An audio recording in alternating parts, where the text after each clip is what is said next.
இங்க வந்து நான் சொல்வதை எழுதிக்கொள். நான் என் பதவியை ராஜினாமா செய்ய பல நாட்களாக யோசித்து வந்தேன். நாங்கள் தாக்கல் செய்த இந்து சட்ட மசோதா பாராளுமன்றத்தில் நிறைவேற்றப்படும் என்ற ஒரே நம்பிக்கைதான் என்னை இதுவரை தடுத்து வந்தது.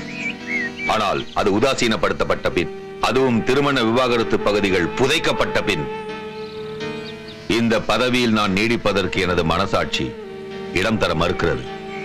இந்து சட்ட மசோதா என்பது இந்த நாட்டில் இதுவரை எவருமே முயற்சிக்காத ஒரு மிகப்பெரிய சமூக சீர்திருத்த நடவடிக்கை ஆகும்.